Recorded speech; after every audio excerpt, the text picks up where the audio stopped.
Right now, the country is working to decode what the net neutrality decision will mean for them, what this all means. The Republican-led Federal Communications Commission board voted 3-1 to change how the internet will be regulated. The FCC says getting rid of it will boost the economy and stop the internet from being micromanaged by the federal government, but critics say the change will give too much power to internet providers. And ABC 57 News is working for you here at 6 to break down how these changes will actually impact you and your daily life. And to help us, thank you so much to make sense of all of this, we're joined by Notre Dame Associate Professor of IT Analytics and Operations, Mike Chappell. Thank you so much for joining us. I think a lot of people have questions. The first one we have, though, is how will this decision impact internet users, which is all of us? Well, Colleen, what the FCC did today was repeal a regulation that was actually put in place 2 years ago. And the intent of that regulation was to provide fair and equal internet access to everyone, regardless of who they chose as their internet service provider. Now that those rules are taken out, internet service providers are free to set whatever policies they want for what content people can access on the internet.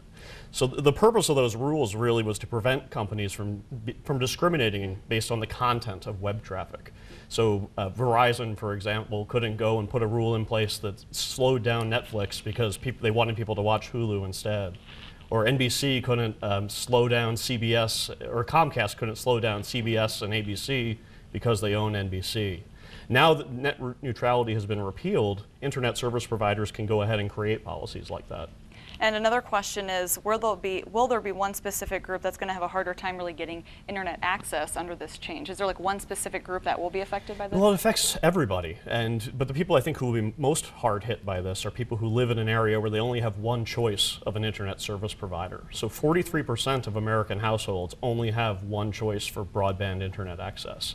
So while the government thinks that these regulations promote an open economy and a free market, that's not really the case, because for many people, there's only one choice already. A lot of rural areas in our area as well. And last question, this is just a start. Some officials obviously plan on getting lawyers involved. They've talked about trying to reverse the appeal. So really, what are the next steps? What are we going to see in the next few months, the next year?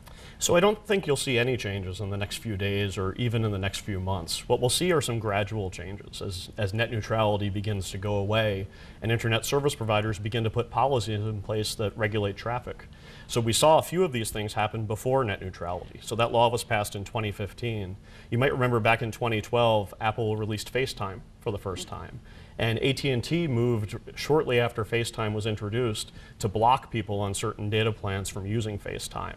So we'll probably see more things like that, where internet service providers are blocking services that they don't want people using because they're competitive or for other reasons, or potentially bundling services and making you purchase a streaming media add-on to be able to watch videos over your internet connection, or a social media pack to be able to access Facebook and Twitter. What about your students? What are they talking about? I mean, they're going to be impacted by this as well. So is education.